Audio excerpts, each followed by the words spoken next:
그들이 날 보고 있어. 알아! 날 잡으러 올 거야. 내 머리에서 나가. 기어 닫아고 있어. 메스암페타민 오용은 신경 손상, 심혈관 질환, 그리고 심각한 정신병적 증상을 유발하여 신체를 빠르게 파괴시킵니다. 메타암페타민 이 약물은 단순한 각성제의 연장선으로 보기엔 그 마지막이 너무나도 파괴적이었죠. 중추신경계를 뚫고 들어가 도파민 회로를 마비시키고 뇌 자체를 공격하는 이 약물은 치료의 영역을 넘어 범죄와 사회 전체를 뒤흔드는 약물이 된 겁니다. 오늘 파말로그 에피소드는 이 치명적인 약물의 실체를 파헤쳐 봅니다. 치명적인 각성제 메타암페타민은 오늘날 불법 마약으로 알려져 있지만 그 기원은 전쟁과 의학의 역사 속에 있습니다. 이 약물의 이름을 따라가다 보면 시대와 사회가 약물을 어떻게 받아들였는지가 그대로 드러납니다. 메타암페타민의 공식 명칭은 시대에 따라 바뀌어 왔습니다. 1970년 습관성 의약품관리법 시행령이 제정될 당시에는 메탐페타민으로 불렸고 1973년부터 2012년까지는 메스암페타민이 공식 명칭으로 사용되었습니다. 이후 2012년 마약류 관리에 관한 법률 시행령 개정과 함께 현재의 메탐페타민이라는 이름이 정착했죠. 한편 필로폰은 전후 일본의 다이니폰 제약이 제조한 메탐페타민 주사제의 상표명이었고 히로뽕은 그 발음을 변형한 한국식 속칭으로 지금은 불법 유통되는 마약의 이름으로 남아 있습니다. 메탐페타민은 1893년 일본의 화학자 나가이 나가요시가 마황의 주요 성분인 에페드린을 환원하여 처음 합성하였습니다. 이후 메탐페타민은 제2차 세계대전 당시 일본군과 독일군에서 군용 각성제로 광범위하게 사용되었습니다. 현재도 메탐페타민은 미국 FDA의 승인을 받은 처방약으로 존재하며 상품명은 대속신입니다. 다만 ADHD와 비만 치료에 매우 제한적으로 사용되고 있습니다.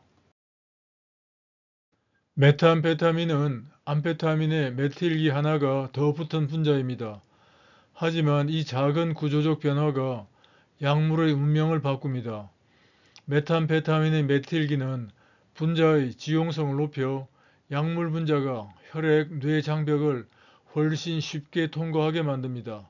그 결과 메탐페타민이 뇌 속 도파민 회로에 더 빠르고 더 강하게 도달하게 되죠.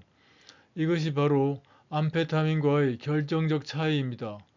동일한 신경 전달 물질을 다루지만 메탐페타민은 속도와 강도의 차원에서 완전히 다른 물질이 됩니다. 더 즉각적인 쾌감, 더 깊은 각성, 그리고 더 빠른 중독을 유발하게 됩니다. 한마디로 말하자면 단 하나의 메틸기가 인간의 뇌를 완전히 장악하게 되는 이유입니다. 메탐페타민의 작용 기전은 복합적입니다. 첫째, 신경 시냅스 말단의 소포체에서 도파민을 강제로 유리시킵니다.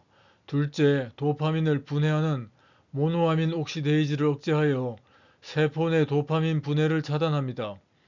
셋째, 도파민 수송체의 작용 방향을 역전시켜 세포 안의 도파민을 바깥으로 내보냅니다. 이 세 가지 작용으로 시냅스 간극의 도파민 농도는 폭발적으로 증가하고 뇌는 즉각적 쾌감으로 점화됩니다. 그러나 그 쾌감은 곧 뇌회로의 과부하와 손상으로 이어집니다. 강렬함과 파괴가 동시에 설계된 약물, 그것이 바로 메탐페타민입니다. 메탐페타민이 일으키는 뇌 손상은 실로 심각합니다.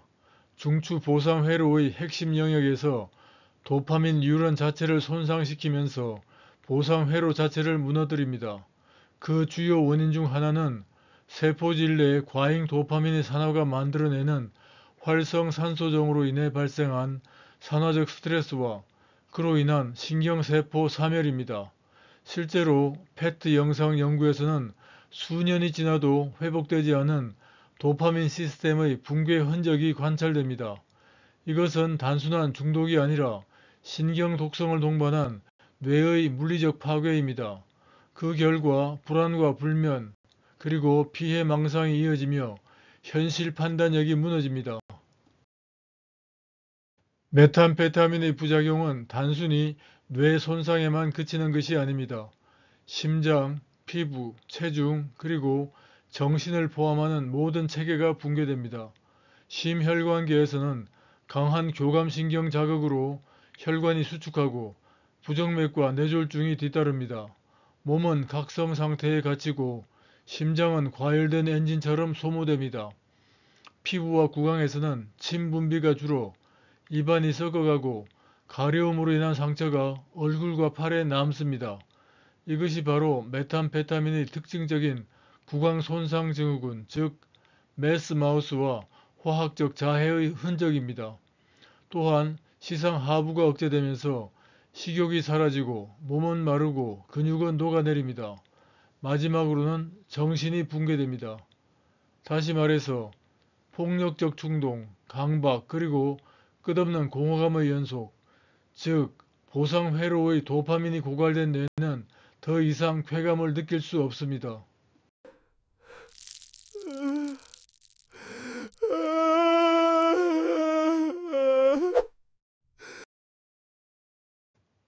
메탄페타민의 가장 큰 특징은 단 한 번 사용만으로도 중독이 가능하다는 점입니다.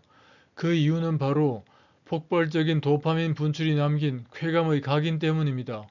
이 경험은 뇌에 강력히 저장되어 다시 찾고 싶다는 충동으로 되살아납니다.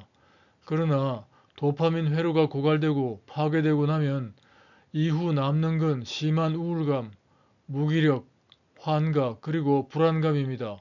이러한 금단 증상은 이성을 압도하며 재사용을 부르고 1년 이내의 재발률은 70 내지 90%에 달합니다.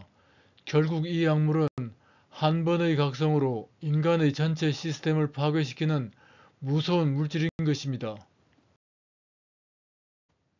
믿기 어려울 수도 있지만 메탄페타민은 미국 FDA에서 주의력 결핍과 비만 치료 목적 하에 대속신이라는 이름으로 승인된 치료제라는 점입니다.